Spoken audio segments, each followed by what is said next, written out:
మొదటగా హరగోపాల్ సార్ గారి మాట్లాడతారు, తర్వాత ఆ సెషన్ గురించి వాళ్ళిద్దరూ స్టార్ట్ చేస్తారు. మిత్రులారా, పద్మకుమారి గారు ఒక ఆర్డర్ ఇస్తే నో అనడానికి వీల్లేదు. ఆమె అంటే నాకు కొంచెం భయం కూడా. ఆమె చేసిన త్యాగము, జీవితం అంతా తన విశ్వాసాలకు నిలబడి, ఆరోగ్యం బాగున్నా బాగలేకున్నా విశ్వాసాలు మనుషులు ఎలా నిలబడతాయి అనడానికి ఆమె ఒక సజీవమైనటువంటి సాక్ష్యం. నిర్బంధ చట్టాలు, ప్రజాస్వామ్య పునరుద్ధరణ అనే దాని మీద మాట్లాడమన్నారు. మొదటగా నిన్న మేము ముఖ్యమంత్రిని కలవడం జరిగింది. దాదాపు ఒక 20 మందిని పిలిచారు. ఆయన ఒక 1.5-2 గంటలు 20 మందితో ఆయన చర్చించడం జరిగింది. ఈ చర్చలో భాగంగా ఈ నిర్బంధ చట్టాల గురించి కూడా ప్రస్తావన వచ్చింది. దాని మీద మేము ఆయనతో మాట్లాడడం కూడా జరిగింది. ముఖ్యంగా ఊపా చట్టము చాలా దుర్వినియోగం అయిందని, తెలంగాణ రాష్ట్రంలో ఊపా చట్టం ప్రయోగించినట్టుగా దేశంలో ఎక్కడా జరగలేదని, ప్రజాస్వామ్య పునరుద్ధరణ అన్నప్పుడు ఊపా లాంటి చట్టము ఇట్లా ఉపయోగించడం కానీ, అలాంటి చట్టం ఉండడం కానీ, అది దాని గురించి పరిశీలించాలి. ఊపా చట్టాన్ని ఉపయోగించకూడదు. అలాగే ఎన్ఐఏను రాష్ట్రంలోకి రాకుండా మీరు శాంక్షన్స్ వాళ్ళకి ఇవ్వకూడదు అంటే ఆన్సర్ ఆయన ఊపా చట్టాన్ని, దాంట్లో పెట్టిన కేసులన్నీ పరిశీలిస్తామని, ఎన్ఐఏ విషయంలో మాకు అధికారము అంటే లీగల్ పొజిషన్ ఏముందో అది ఒకసారి చూడాలని. కానీ మొత్తంగా ఈ సందర్భంలోనే మాట్లాడుతూ, మీ అధికారము, మీరు అధికారంలోకి వచ్చిన తర్వాత న్యూ డెమోక్రసీ అది అందరికీ తెలిసిన సంస్థ. వాళ్ళ విద్యార్థి సంఘము మాతో పనిచేస్తున్నది. వాళ్ళకి మహిళా సంఘం ఉంది, విద్యార్థి సంఘం ఉంది, కార్మిక సంఘం ఉంది. వాళ్ళందరూ సమాజంలో విస్తృతంగా పనిచేస్తున్నారు.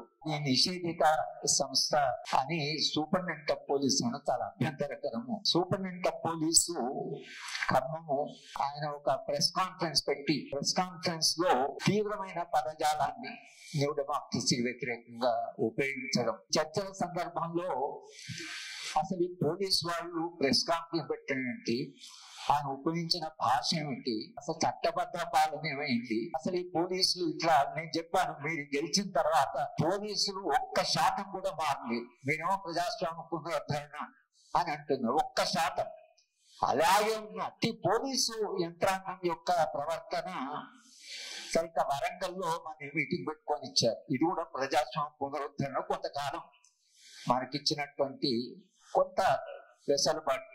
ఇది ఎంతకాలం ఉంటుందో మనకు తెలియదు. కానీ వరంగల్లో నిషేధం ఎత్తివేయాలి అనే దాని మీద ఒకరోజు చర్చ జరుపుకోవడానికి బయట కూడా పోలీసులు ఎవరు లేకుండా కొంత మనకు ఈ పర్మిషన్ ఇవ్వడం కానీ, ఈ సభ జరగనివ్వడం కానీ, ఇది ఎంత తాత్కాలికమో తెలియదు. కానీ మొత్తంగా ఇది మనం ఆహ్వానించవలసి. న్యూ డెమోక్రసీ అదేమి నిషేధితమైనటువంటి పార్టీ కాదు. వాళ్ళ పార్టీ, వాళ్ళ ఎన్నికల రాజకీయాలు వాళ్ళు ఉన్నారు, అన్ని సంఘాలు పనిచేస్తున్నాయి. ఎట్లా దాన్ని బ్యాన్ పార్టీ అంటారు అనే విషయం కూడా చాలా తీవ్రంగానే ప్రభుత్వానికి మనం చెప్పవలసి వచ్చింది. పోలీసు యంత్రాంగానికి ఈ దేశంలో నక్సల్బరీ ఉద్యమం ప్రారంభమైన అంతకు ముందు కూడా పోలీసుల ప్రవర్తన మనకు తెలుసు, అలాగే ఉంటుంది. నిజానికి నాకెప్పుడు కన్యాశుల్కంలో ఆ బండివాడు వేసిన ప్రశ్న ఇప్పటికీ మనం కూడా వేయవలసిన ప్రశ్న. అది 100-150 కాజ్ఞాయిని విద్మయ్య గారు ఉన్నారు. కన్యాశుల్కాన్ని బాగా సమగ్రంగా చదివిన రచయిత్ర. అది చాలా చిన్న ఆర్గ్యుమెంటే. గిరీశము, బిపిన్ చంద్రపాల్ వీళ్ళందరూ ఇక్కడికి వస్తున్నారు. దేశం యొక్క స్వాతంత్రోద్యమం ప్రారంభమైంది, దేశానికి స్వాతంత్రం వస్తుంది. తాంగారావు అడిగిన ప్రశ్న ఏమిటంటే, స్వాతంత్రం వస్తే మన ఊరి హెడ్ కానిస్టేబుల్ మాట్లాడా, వాడే ఉంటాడా? ఇది సాధారణమైన స్టేట్మెంట్ కాదు, ఇది అసాధారణమైన స్టేట్మెంట్. అంటే కన్యాశుల్క రచయితకి ఒక ప్రాఫిట్. రాజ్యం అంటే రాజ్య స్వభావం మీకు ఎక్కడ అర్థమవుతుంది? దానికి ఆ చిన్న పని చేసుకునేటువంటి ఒక అమాయకుడు స్వాతంత్రము అని అంటే నిర్బంధం లేనటువంటి ఒక సమాజం. ఆ స్టేట్మెంట్ పిహెచ్ఏ చేయొచ్చు దాని మీద. స్వేచ్ఛ స్వాతంత్రం అనేది ఈ పోలీసులు వీళ్ళ బల ప్రయోగము నిరంతరంగా భయపెట్టడం అనేది లేకుండా స్వేచ్ఛగా స్వతంత్రంగా తన పని తాను చేసుకుంటా. నాకు వృత్తి మారుతుందా, నాకేమైనా జీవితం మారుతుందా, నాదా అదేం అడగల. ఆయన అడిగిన చాలా సింపుల్ చిన్న ప్రశ్న ఏమిటంటే, ఈ హెడ్ కానిస్టేబుల్ తో ఆయనకు రోజు గొడవ, డబ్బులు తీసుకుంటాడు, ఆయన బెదిరిస్తుంటాడు. కనుక రాజ్యము దాని స్వభావం ఎక్కడ ఉంటుందంటే, ఈ బల ప్రయోగంలో రాజ్యానికి మిగతా సంస్థలకు ఉండే ప్రధానమైన తేడా, రాజ్యానికి నిర్బంధం ఉపయోగించేటువంటి ఒక వెసులుబాటు కానీ ఎందుకో చరిత్రలో పరిణామ క్రమంలో సరే వర్గ సమాజంలో భాగంగా వచ్చిందా, లేక రాజ్యం అనేది రావడం రాజ్య ఆవిర్భావంలోనే అది ఉందా, మొత్తం మీద రాజ్యానికి సమాజంలో ఉండే భిన్న సంస్థల తేడా, వారికి ఒక తుపాకి ఉంటుంది, వారికి ఒక యూనిఫామ్ ఉంటుంది, వారికి ఒక చట్టం కూడా ఉంటుంది, వాళ్ళు బల ప్రయోగం చేయొచ్చు. దీని మీద రాజనీతి శాస్త్రంలో విపరీతమైన చర్చ జరిగింది. ఫ్రెంచ్ రెవల్యూషన్ తర్వాత జరిగిన పెద్ద చర్చ రాజ్యం యొక్క స్వభావం మీద నిరంతరంగా చర్చ జరుగుతూనే ఉంది. కనుక భారతదేశ స్వాతంత్రోద్యమం జరుగుతుంటే ఒక చిన్న మనిషి ఒక చిన్న పని చేసుకుంటున్న వాడికి కాస్త స్వేచ్ఛగా తన బండి నడుపుకోవడం, అది కావాల్సింది అది. ఆ బండి నడుపుకోకుండా అడ్డుపడుతున్న వాడు పోలీసు. ఇవాళ ఆ బండి వాడు అడిగినట్లే మనం కూడా అయ్యా టిఆర్ఎస్ పార్టీ ఓడిపోయింది, కాంగ్రెస్ పార్టీ గెలిచింది, మరి మీరు ఏమో ప్రజాస్వామ్య పునరుద్ధరణ అంటున్నారు, వరంగల్ పోలీసులు గాని ఖమ్మం పోలీసులు గాని ఏమైనా మారారా, వీళ్ళు మా మీద నిర్బంధాలు లేకుండా మమ్మల్ని పని చేసుకొని ఇస్తారా అని అదే ప్రశ్న మనం అడగాల్సి వచ్చింది. ఈ ప్రశ్ననే మనం అడుగుతున్నాం, రాజ్యము ఎందుకు ఇలా ప్రవర్తిస్తుందని. సరిగ్గా కూర్చున్న చాలా మందికి రాజకీయ చైతన్యం ఉంది కాబట్టి చాలా సింపుల్ విషయాలు ఇక్కడ చెప్పే సందర్భం కాదు. కానీ మన అందరికీ తెలిసినట్లుగా రాజ్యము, రాజ్య వ్యవస్థ, దాని ప్రయోజనాలు.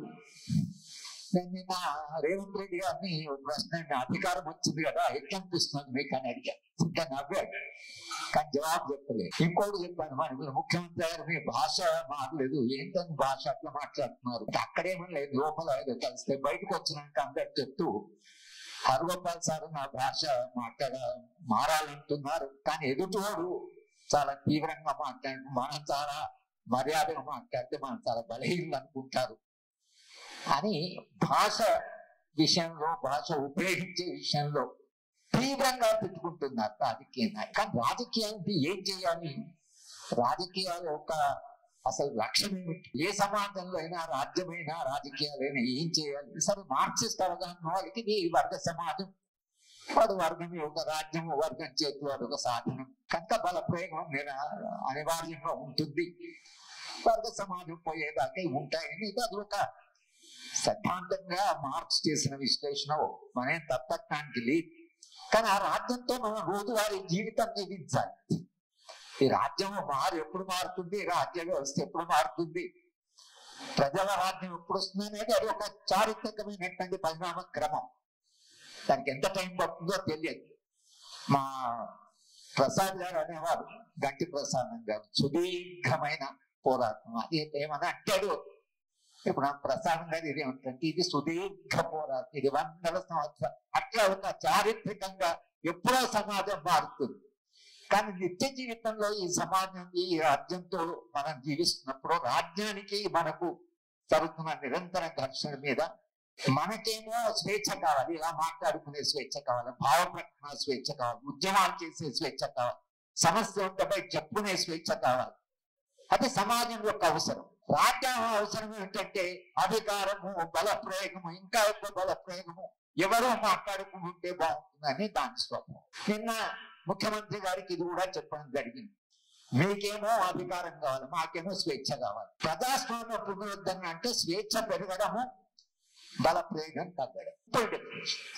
స్వేచ్ఛగా మనుషులు తమ సమస్యలను చెప్పడం, తమ సమస్యల పరిష్కారానికి ఉద్యమాలు చేయడం, అలాగే సమాజాన్ని మార్చడం, సామాజిక వ్యవస్థను, సామాజిక నిర్మాణాన్ని, మానవ సంబంధాలని నిరంతరంగా మార్చడానికి ఉద్యమాలు ఉంటాయి.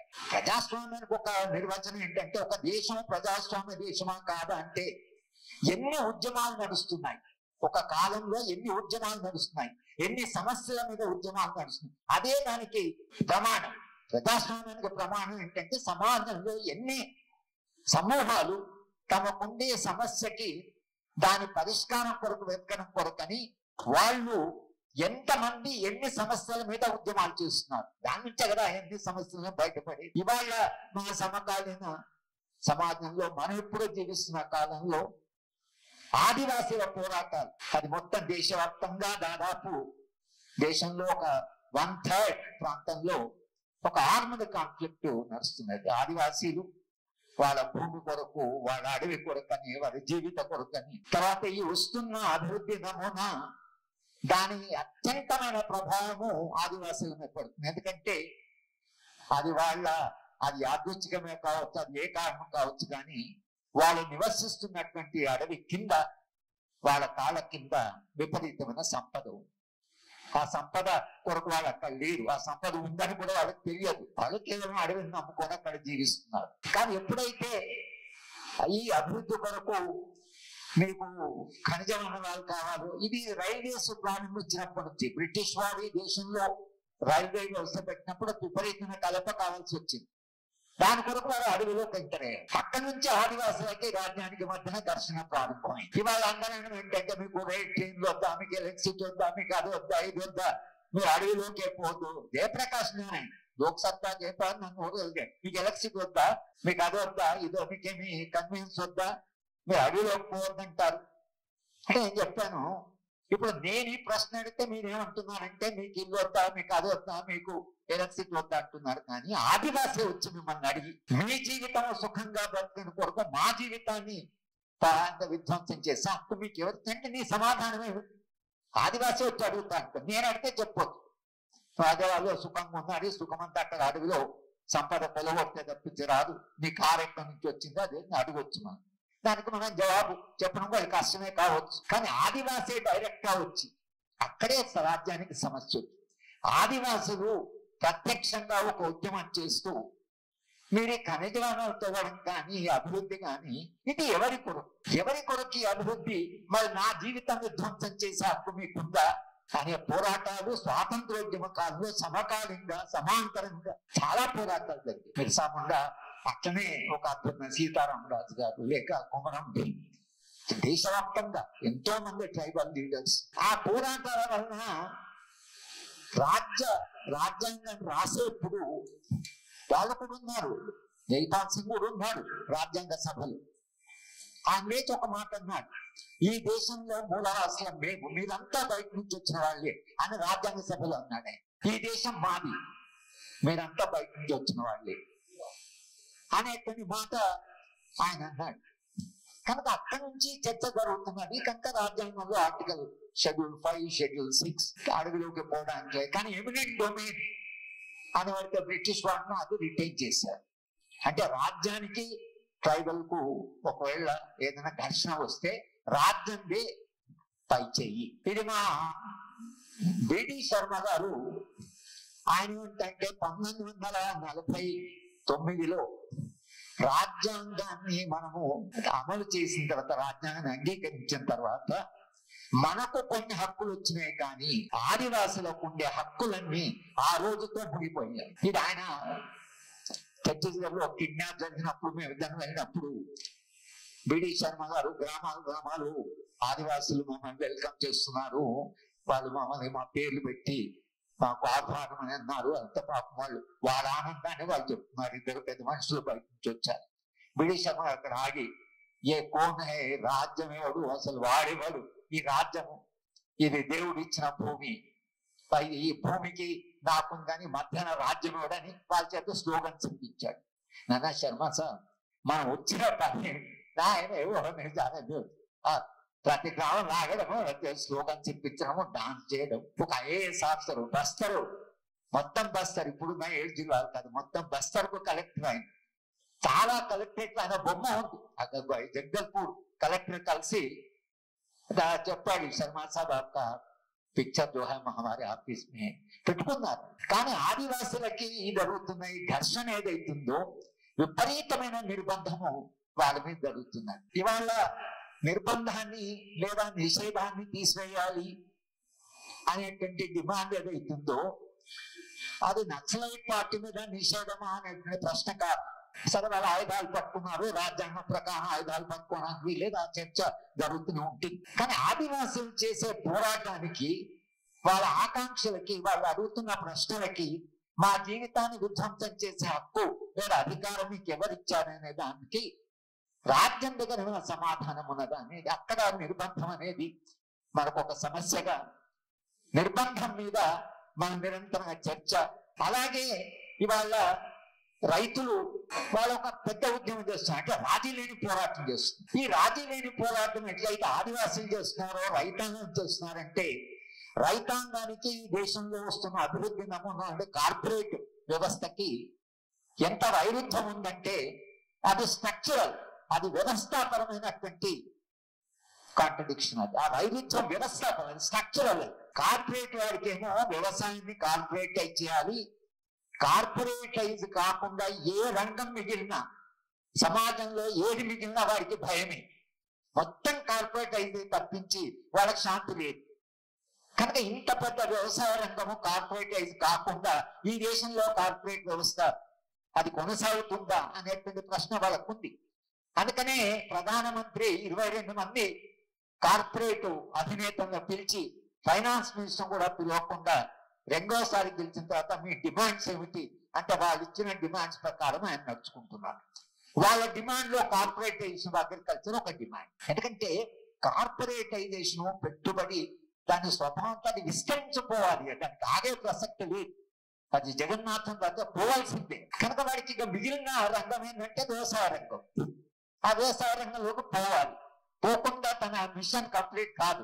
ఎట్లయితే ఆదివాసులు ఇక్కడ అడ్డుపడుతున్నారో అక్కడ రైతులు ఏమంటారంటే, నువ్వు కార్పొరేట్ ఇక్కడ వచ్చి, రైతాంగము వాళ్ళకు ఒక పొలిటికల్ ఎకానమీ అండర్స్టాండింగ్ ఉంది. నాకు ఎక్కడ చాలా ముచ్చట వేస్తుంది ఆ ఉద్యమం చూస్తే అంటే, వాళ్ళు కేవలం రైతులు ధరలు దీని గురించి మాట్లాడలేదు, వాళ్ళు అదాని గురించి మాట్లాడుతున్నారు, అంబాని గురించి మాట్లాడుతున్నారు, రాజ్య వ్యవస్థ గురించి మాట్లాడుతున్నారు, వ్యవసాయ రంగం యొక్క పాత్ర గురించి మాట్లాడుతున్నారు, వాళ్ళ యొక్క దీంట్లో మా వాటా ఎంత అని మాట్లాడుతున్నారు. వాళ్ళు ఒక్కటిగా చాలా పొలిటికల్ ఎకానమీకి వస్తుంది. అందుకనే వీళ్ళు ఇంత నిర్బంధం ఉపయోగించవలసి వస్తుంది. గోడలు కట్టి రోడ్లకి అంత, అంటే ఎంత అసలు వాళ్ళు ఈ దేశంలో రైతులు పంటలు పండిస్తున్నారు. అయితే మొన్న ఎకనామిక్ టైమ్స్ లో ఒక ఆర్థిక శాస్త్రవేత్త ఒక వ్యాసం రాశాడు, ఎందుకు ఇవ్వాలి మినిమం ధర, మినిమం ప్రైస్ ఏంటి, అసలు ఎవరు వాళ్ళు అడిగేది, ఎందుకు ఇవ్వాలి, నష్టం వస్తే వ్యవసాయం చేయకూడదు, నష్టం వస్తే వ్యవసాయం చేయకూడదు, ఎవరు చేయమన్నారు వ్యవసాయం. కానీ తర్వాత ఆయన చెప్పింది, ఒకవేళ పంటల ధర పెరిగితే, ఆహారం ధర పెరిగితే పరిశ్రమలకు ఎంత నష్టం, పరిశ్రమలో పనిచేసే శ్రామికుల జీతాలు పెంచాలంటే ఈ దేశంలో పారిశ్రామిక అభివృద్ధి జరుగుతుందా, దేశం $5 ట్రిలియన్ వస్తుందా? ఫూలిష్, అంటే తెలియని ప్రశ్న. నేను లెటర్ టు ది ఎడిటర్ రాశాను, వేరనుకున్నా నాకు తెలుసు, అయినా ఎందుకైనా మంచిది ఒక అబ్జెక్షన్ అయితే ఉండాలి అని రాసి పంపాను. అరే మరి తినే తిండి ఎక్కడి నుంచి వస్తున్న జ్ఞానం కూడా లేకుండా వాళ్ళకి ధరలు ఎందుకు పెంచాలి, వాళ్ళకి అది ఎందుకు చేయాలి, ఎవరు అడుగుంటాడు మినిమం ప్రైస్, కానీ అక్కడి వరకు ఆగినప్ప అంటే ఆహారం ధర పెరిగితే కార్మికుల యొక్క జీతాలు పెంచవలసి వస్తుంది. కార్మికుల జీతాలు పెంచితే ఈ దేశంలో పారిశ్రామిక అభివృద్ధి కుంటుపడితే అవుతుంది. $5 ట్రిలియన్, థర్డ్ లార్జెస్ట్ ఎకానమీ మనకు కాలేదు. ఎందుకు కావాలి థర్డ్ లార్జెస్ట్ ఎకానమీ, ఎందుకు $5 ట్రిలియన్ ఎకానమీ కావాలి, దేని కొరకు, ఎవరి కొరకు అనే ప్రశ్న ఉంటుంది. కానీ ఈ భావజాలం మీద అవుతుందో అట్లా వచ్చేసింది. ఆ భావజాలం వచ్చి ఎకానమిస్టు అసలు కొన్ని ఎకనామిక్స్ అర్థమైతే అసలు వ్యవసాయ రంగానికి పారిశ్రామిక రంగంలో అవినాభావ సంబంధం ఏమిటి అనేది కూడా కనీసం అర్థం చేసుకోకుండా, చైనాలో మావోసిట్టు ముందుగానే వాటిని 2 legs అన్నారు, 2 కాళ్ళ మీద నడక, ఒకటి పారిశ్రామిక రంగము, రెండోది వ్యవసాయ రంగం. ఏ రంగం కుంటుపడ్డా నువ్వు కుంటోడైనట్టు లింపింగ్ చేయవలసింది. ఈ మాట అవగాహన ఉండాలి కదా. వ్యవసాయ రంగం నుంచి సర్ప్లస్ వస్తుంది. ఒక ఆయన అంటున్నాడు 40 లక్షల కోట్లు ఎక్కడ వస్తుంది, దేశం 40 లక్షల కోట్లు అంటే ఏమన్నట్లు, 40 లక్షల కోట్లు నువ్వు రైతులు దోచుకున్నట్లే కదా. ఈ 40 లక్షల కోట్లు ఎక్కడ పోయినట్లు, అదాని అంబాని ఆదాయాలు అంతగానే ఎందుకు పెరుగుతున్నాయి అంటాల్సిన అవసరమా? ఈ మౌలికమైన ప్రశ్నలు ప్రజలు అడిగినప్పుడు కానీ, మనం అడిగినప్పుడు కానీ, ప్రజా సంఘాలు అడిగినప్పుడు కానీ నిర్బంధం అనేది ఏదైతుందో అది అనివార్యంగా అది పెరుగుతుంది. ఈ నిర్బంధ చట్టాలు ఏవైతున్నాయో ఇది వచ్చిన క్రమాన్ని కూడా మేము చూస్తే, నెహ్రూ గారు అంతా లిబరల్ అది ఇదని, సరే ఇవాళ ఉన్న పరిస్థితిలో నెహ్రూ గారు అంటే మనందరికి కొంచెం గౌరవం కూడా పెరిగింది. ఆయన చేసిన ఆయన నిర్బంధం ఆయన చేశారు. కానీ ఆ కాలంలో కూడా తెలంగాణ సాయుధ పోరాటం మీద సైన్యాన్ని బసాయి పటేల్ ఉంటాడు అని మొత్తం మీద భారత రాజ్యం పంపింది. అదే కాకుండా మొత్తంగా తర్వాత కాలంలో ఒక్కొక్క చట్టం 1958 లో ఆర్మీ ఫోర్సెస్ స్పెషల్ పవర్ 58 లోనే, అంటే ఇంకా ఒక దశాబ్దం కూడా కాలేదు స్వాతంత్రం. ప్రివెంటివ్ డిటెన్షన్ కంటిన్యూ చేశారు, సెడిషన్ కంటిన్యూ చేశారు. అవన్నీ బ్రిటిష్ వారు తెచ్చిన చట్టాలు.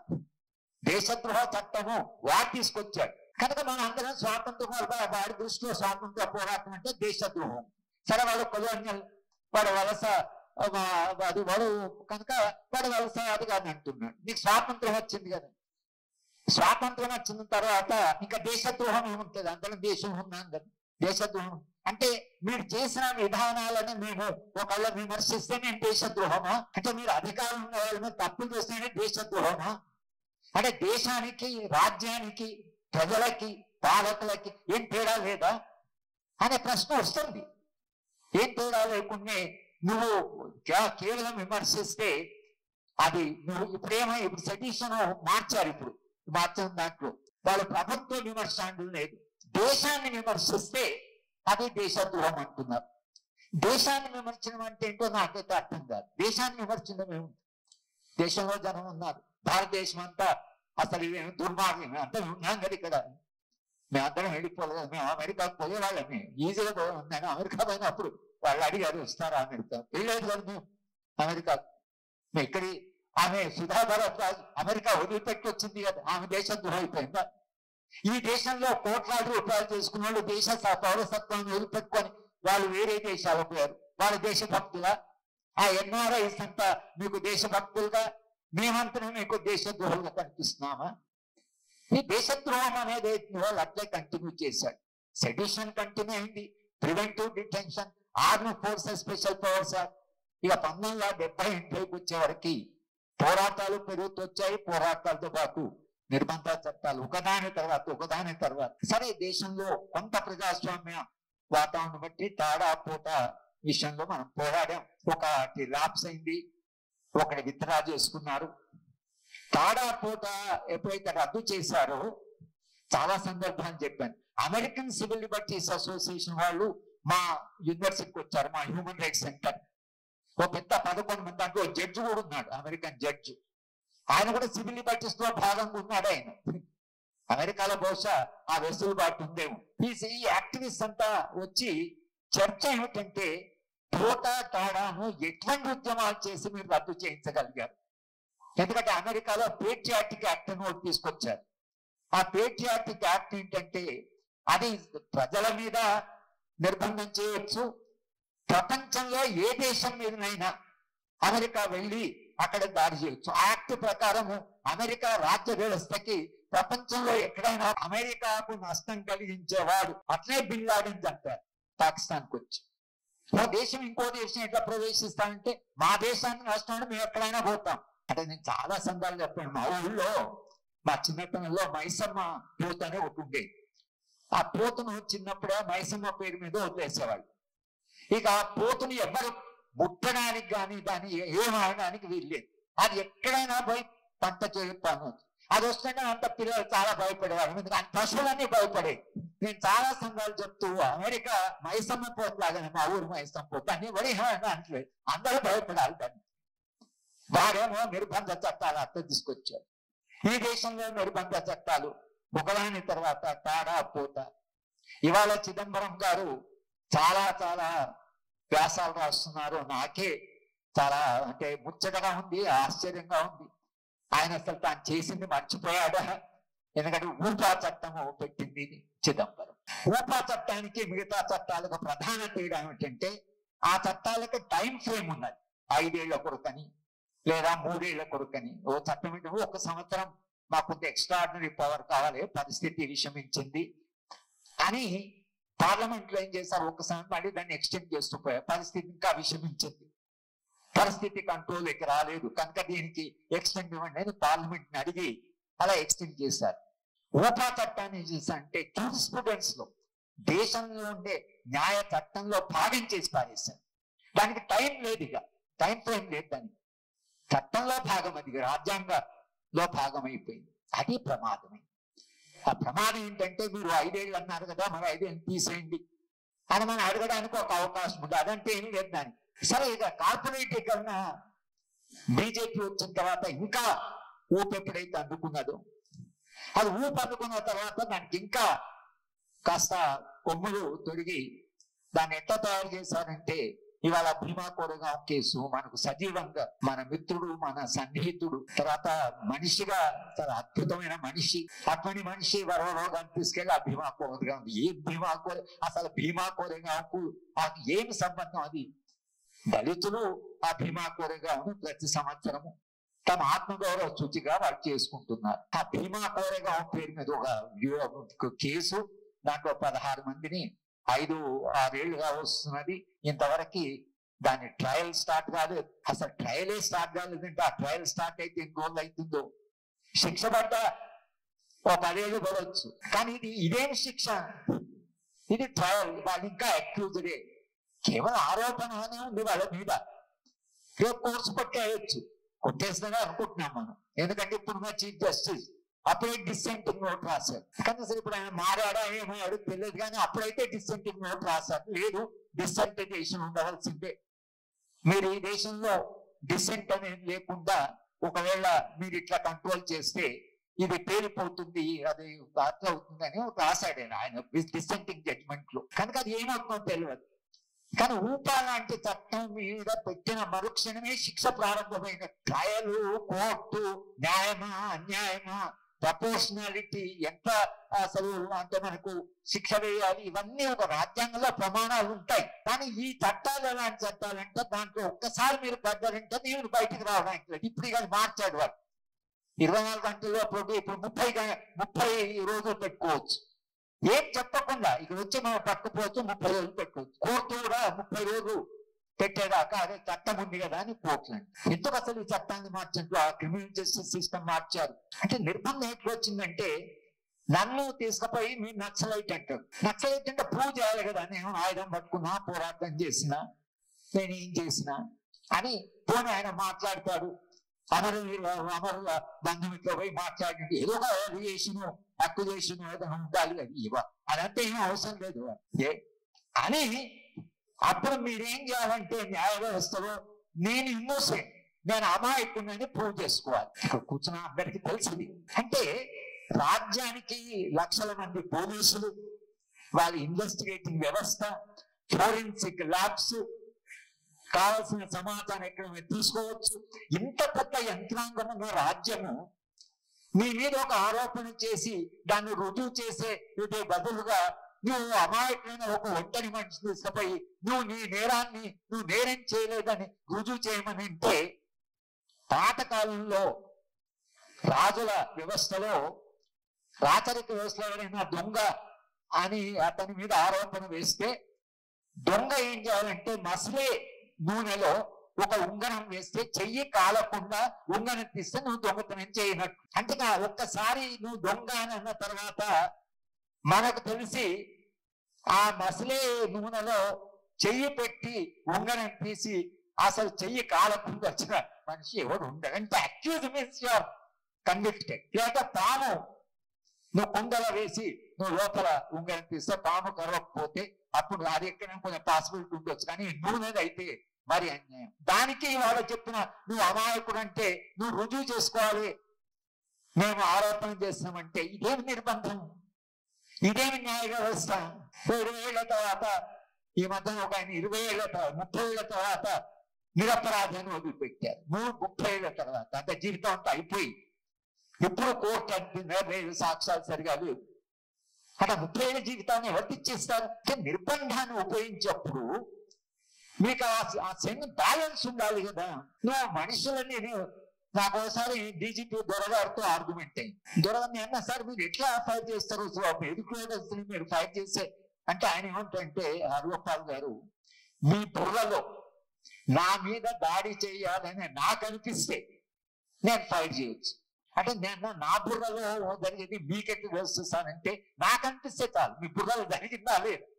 ఇదెక్కడి న్యాయ వ్యవస్థ, ఇదెక్కడి అసలు ఇదెక్కడే సార్ అసలు. ఇది మీ మీద మీ సెల్ఫ్ ప్రొటెక్షన్ కొరకు యూ కెన్ ఫైట్, అది చట్టంలో ఉంది. కానీ నేను దాడి చేయబోతున్నానని మీకు అనిపిస్తే, దాడి లేదు ఏం లేదు, ఆయనకు అనిపిస్తే చాలు, అదే ఎవిడెన్స్. ఇది చట్టము ఎట్లా మారుతూ వచ్చిందంటే, రాజ్యము మనము నేరం చేశాము అని అన్న మరుక్షణమే ఇక మనం నేరం చేసినట్లే. ఇది ప్రజాస్వామ్య వ్యవస్థలో రాజ్యానికి అంత అధికారం ఇచ్చి పౌరుణ్ణి ఎవరైనా పట్టుకోవచ్చు అనేది ఇస్తే, ఇంకా ఆ దేశంలో ప్రజాస్వామ్యం ఉంది, పౌరులేముంది, స్వేచ్ఛ ఏముంది, హక్కులేమున్నాయి, మనిషి ఎట్లా జీవిస్తాడు, మనిషి నిరంతరంగా అట్లా జీవించగలగా, జీవించొచ్చా, అది ప్రజాస్వామ్యమేనా అనే మౌలిక ప్రశ్నలు ఇవాళ అడగవలసిన ఒక సందర్భం వచ్చింది.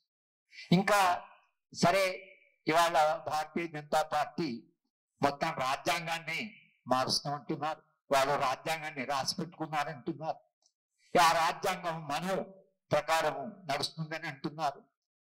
దాని కింద రాశారట, దీని మొత్తం రాజ్యాంగం మనువాదం ఆధారంగా అందరూ ఇక్కడ కూర్చున్న వాళ్ళు అందరూ కూడా మీరు మనుస్మృతి చదవాలి ఇప్పుడు మనం.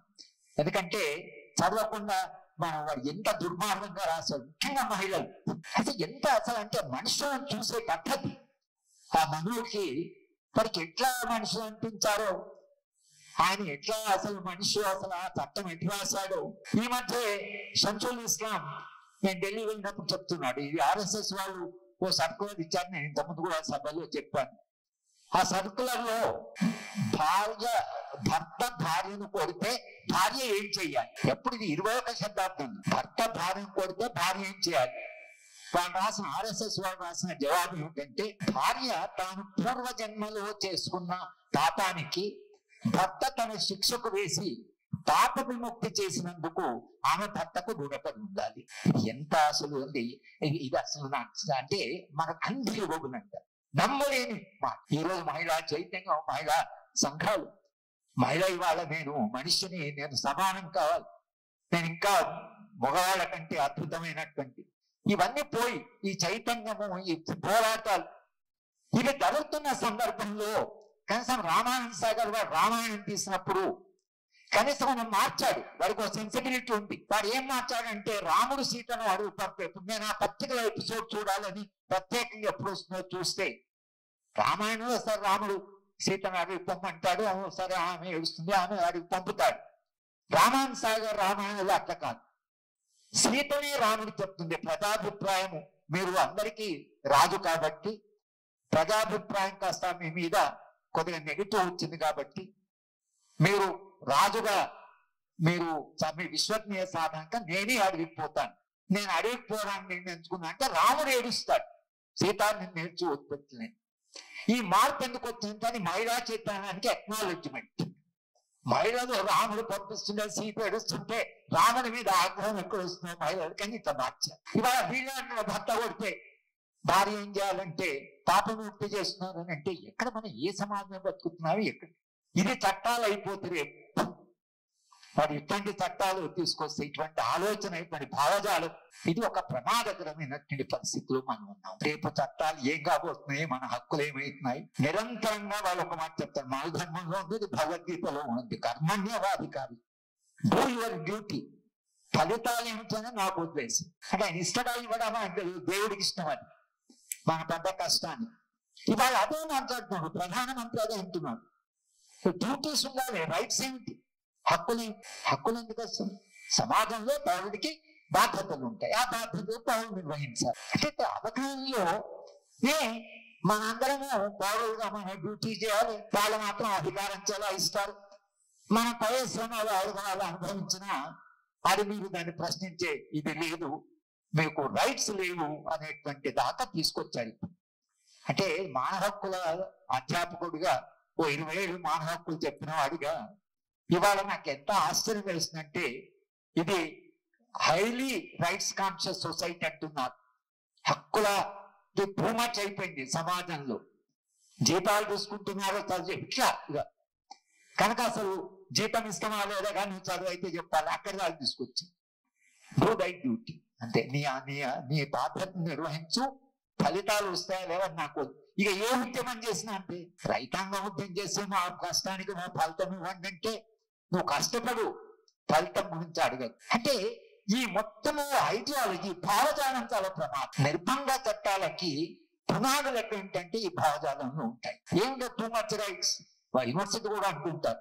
ఏదో విద్యార్థి హక్కులు, నేను అప్పుడు అయితే పిల్లలకు హక్కులు ఉంటాయంటే హక్కులు ఏం, పిల్లలు చదువుకోనికి వచ్చినా చదువుకోవాలి, ఇంకా వాళ్ళు ఇంకేం పని చేయదు అంటే మరి వాళ్ళు ఈ సమాజంలో పౌరులు కూడా కదండి, అది పౌరులు కూడా ఎదుగుతున్నారు కదా, వాళ్ళు కూడా చదువుకున్న వాళ్ళకి కొన్ని ప్రశ్నలు వస్తున్నాయి కదా, వాళ్ళకి ఇబ్బందులు అయితే చెప్తారు కదా. ఇక్కడ మా కొందరు వైస్ ఛాన్సలర్ అనేవాడు ఏం హక్కులు ఎందుకు నిరంతరం హక్కుల గురించి మాట్లాడు, పిల్లలు చదువుకోవాలి. మాకు మా వైస్ ఛాన్సలర్ అని ఎథిక్స్ కమిటీ వేశారు, పిల్లలు ఎట్లా నడుచుకోవాలి. నేను చెప్తున్నా, నన్ను చైర్మన్ చేసి నేను చెప్తున్నా నేనేం కమిటీస్ సార్ ఇది చైర్మన్ చేసి లేదు యూ మస్ట్ డూ దిస్. సరే 11 మంది సభ్యులు, వాళ్ళు సైన్స్ ప్రొఫెసర్ అయితే అన్యాయం అంటే ఇక మొత్తం పిల్లల రాజ్యాలు నేను చెప్పిన అంత కదవదు. జనరల్ బాడీ మీటింగ్ మొత్తం విద్యార్థులను మేము పిలిచి మీరు ఏమి ఎథిక్స్ పాటించడానికి సిద్ధంగా ఉన్నారు పిల్లలు అడిగారు. అన్ని ఏబీవీపీ వాళ్ళు కూడా అదేంటి సార్ అసలు మీరు చెప్పండి, మేము ఎట్లా నేను చెప్పాను మీరు ఎట్లా నడుచుకోవాలో మేము చెప్పండి లేదు, కానీ ఒక విశ్వవిద్యాలయంలో విద్యార్థిగా నువ్వు ఎట్లా నడుచుకోదలుచుకున్నావు, నీకేం హక్కులు కావాలి, నువ్వు సంస్థ నిలబెట్టడానికి నువ్వేం చేస్తావు, ఈ రెండో నీకే అప్పు చెప్తున్నావు, మీరు కూర్చొని మీరు రాసి నాకు ఇవ్వండి అంటే ఏం రాయాలి సార్ అన్నారు. ఏం రాయాలంటే నేను చెప్తున్నా, రాత్రి కెమిస్ట్రీ ల్యాబ్ నుంచి ఒక అమ్మాయి తన పరిశోధన చేస్తూ ఆమె హాస్టల్ పోతుంటే సంపూర్ణమైన స్వేచ్ఛతో భద్రతతో ఆమె హాస్టల్ కు చేరుకో, ఒక్క నిమిషం కూడా ఆమె భయపడకుండా మీరందరూ ఆ వాగ్దానం చెయ్యాలి. అది మాకు కాదు, మీ మహిళా విద్యార్థులు, మీ సాచి మీతో పాటు పనిచేస్తున్న పిల్లలు, మన విశ్వవిద్యాలయంలో జాయిన్ ప్రతి దళితుడు ఆత్మగౌరవంతో బయటకు పోతాడు అనేటువంటిది మీరందరూ దానికి కమిట్ కావాలి. ఇట్లా కొన్ని నేను చెప్పాను, మీరే రాయండి. అంటే హక్కుల గురించి మాట్లాడేటప్పుడు హక్కు పౌరులు చెప్తారు మాకేమేమి హక్కులు కావాలని, రాజ్యం కాదు చెప్పేది. కానీ మన దేశంలో ఎక్కడి దాకా అవుతుందంటే నిర్బంధం అనేది ఒక పరాకాష్ఠకు చెందుతున్న సందర్భంలో హక్కులు, స్వేచ్ఛ, పౌరుడి స్వాతంత్రము, పోరాటాలు, పౌరుడు సమస్య చెప్పుకోవడానికి ఎడ్యుకేషన్ ఇవి లేకుండా వాళ్ళు ఇవాళ చట్టాలు అంటే మీరు పడి ఉండండి మేము పాలిస్తాం. నిన్న ముఖ్యమంత్రి గారికి నేను ఇది కూడా ఎక్స్ప్లెయిన్ చేశాను, మీరు రాజ్యం, మేము పౌరులం, మాకు స్వేచ్ఛ కావాలి, మీకు అధికారం కావాలి, మేము స్వేచ్ఛ కొరకు పోరాటం మేము అడుగుతూనే ఉంటాం, మీరు రాజ్యం అంటే మీరు అధికారం చెలాయిస్తుంటారు. స్వేచ్ఛ పెరిగితే ప్రజాస్వామ్య పునరుద్ధరణ జరిగింది. దీన్నే మనము ప్రజాస్వామ్య పునరుద్ధరణ అని ఏదైతే అంటున్నారో ఈ నేపథ్యంలో, ఈ చారిత్రక నేపథ్యంలో, ఇప్పుడున్న మన పొలిటికల్ ఎకానమీ నేపథ్యంలో మనందరము అర్థం చేసుకోవాల్సి ఉంటుంది. ఈ అవగాహనతోనే మనం ఎట్లా ప్రవర్తించినా ఏం చేసినా మనం ఏం అడిగినా ఈ చైతన్యం అనేది ఇవాళ చారిత్రక అవసరంగా మనం గుర్తించాలని, అమరవీరుల బంధుమిత్రుల వాళ్ళు చేస్తున్నటువంటి పని సాధారణమైన పని అంటే ఎవరు ఓన్ చేయనటువంటి శవాన్ని పోరాటం చేస్తూ ప్రజల కొరకు చనిపోయిన వాళ్ళ శవాన్ని సామాజిక బాధ్యతగా ప్రజల కొరకు పోరాటం చేసిన ప్రజల బాధ్యత. తల్లిదండ్రులు వద్దంటే పోయిందొచ్చు వీళ్ళు పోరాటంలో, కానీ వాళ్ళు ఎవరి కొరకైనా ప్రజల కొరకు పోయారు. ప్రజల కొరకైనప్పుడు ప్రజలే అంటుంటారు, అప్పుడు ప్రజలే మమ్మల్ని చూసుకుంటారు అంటే అది అబ్స్ట్రాక్ట్ అయిపోతుంది. ప్రజలే మమ్మల్ని చూసుకుంటారు, ప్రజలే చూసుకుంటే ప్రజలు ఏ ప్రజలు అంటే స్పెసిఫిక్ కాంక్రీట్ హ్యూమన్ బీయింగ్ ఉండాలి.